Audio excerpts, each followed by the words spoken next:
Leo, a Ghost Story by Mac Barnett, pictures by Christian Robinson.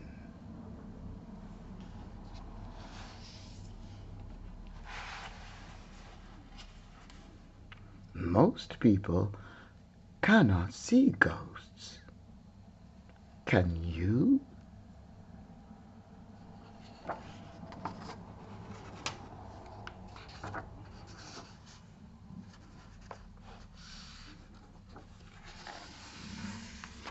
This is Leo. Most people cannot see him.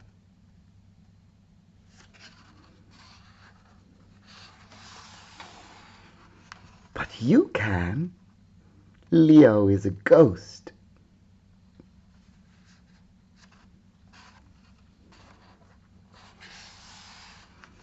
For many years, Leo lived by himself in a house on the edge of the city, reading books and drawing pictures in the dust.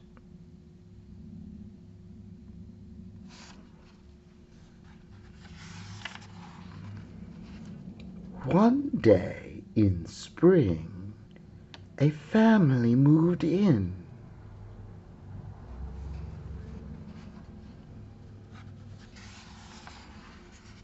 Leo was glad to have company. On the family's first night, he made them mint tea and honey toast. Leo thought he was being a good host. But the family saw things differently.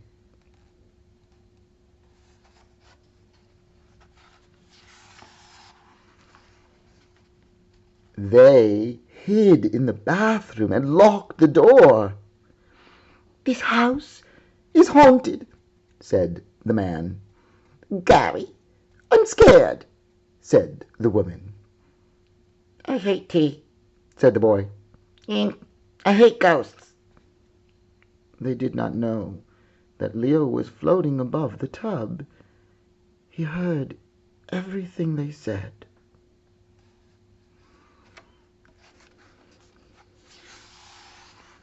The family called in a scientist, a clergyman, and a psychic to get rid of the ghost. But they should have saved their money. Leo knew he was unwanted. He said goodbye to his home and left.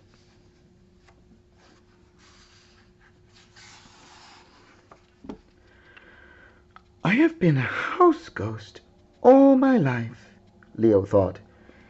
"Maybe I would like being a roaming ghost for a while." So Leo roamed.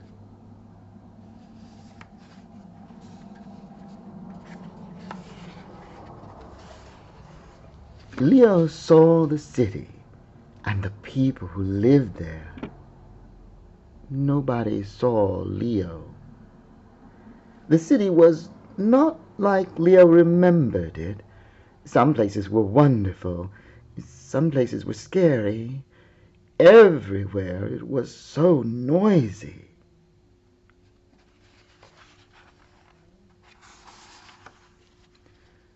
Leo went to a street corner where his favorite candy store used to be.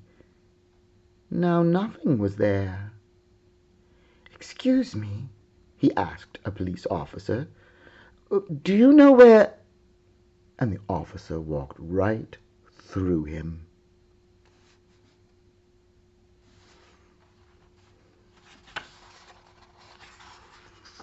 There was an afternoon when Leo found himself roaming along a sidewalk covered in drawings.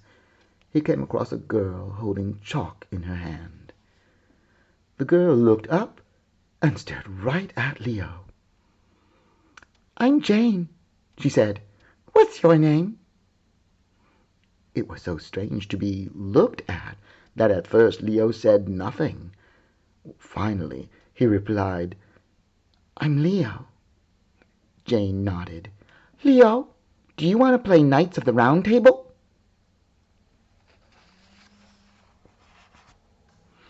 Yes, Leo said, because he did. Good, said Jane. First, you have to get knighted by the king. Who is the king? Leo asked. I am, said Jane. That's why I'm wearing this crown on my head. Leo looked at her head. He did not see a crown. Still, he kneeled down and was knighted on the spot.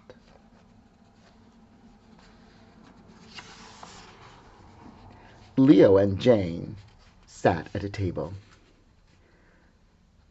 Sir Leo, said Jane, meet Sir Ruffs, a loyal dog. Don't you think he looks handsome in his armor? Yes, said Leo. He bowed at an empty chair.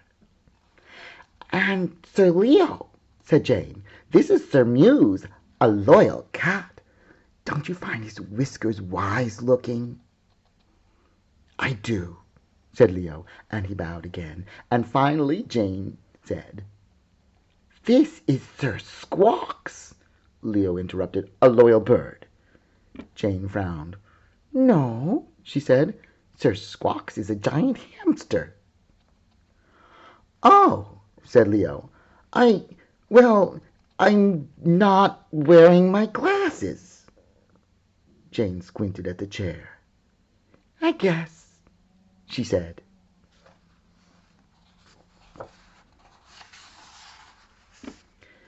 Jane, a woman's voice came from another room. Tell your imaginary friends goodbye and come down to dinner. Fine, said Jane. She turned to Leo. My mom doesn't think imaginary friends are worthwhile, but I think you're great. And with that she stood up and went to the kitchen. Leo felt awful.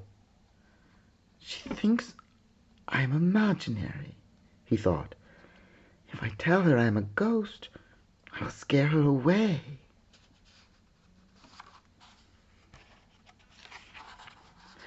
After dinner, Jane returned to her room and gave Leo a sword. They snuck into a cave, slew a dragon, and stole all his loot. When Leo closed his eyes, he could almost see the gold coins and green scales. After a glorious feast, it was time for bed.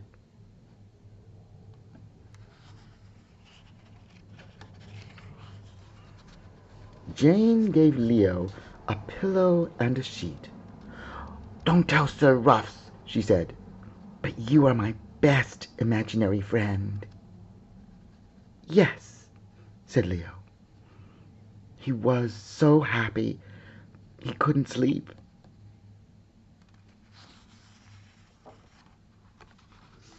Leo went to the living room so he wouldn't wake Jane with his rustling. All night he lay on the floor designing his coat of arms. And so Leo was awake when a sneak thief climbed through the window. Halt! cried Leo, but the thief passed through him on his way to the silverware.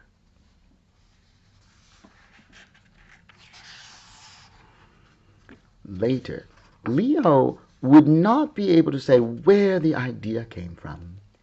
He threw the bedsheet over himself and flew at the thief, who was so frightened he dropped all the salad forks. Leo chased the man into a closet, then slammed the door shut and locked him inside. It was all very well done.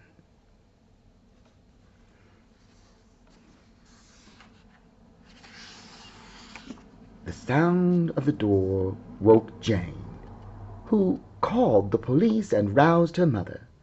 A squad car came and hauled the man off to jail. That was that.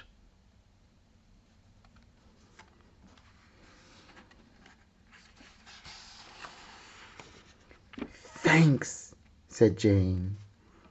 You're welcome, said Leo. I'm glad I could help. But, Leo, said Jane, if you're my imaginary friend, how did you scare that robber? Leo looked down at the carpet. Jane, I told you a lie. I am a ghost. I said I was your imaginary friend, but I'm not. I am just your real friend. Oh, said Jane. Well, that's even better.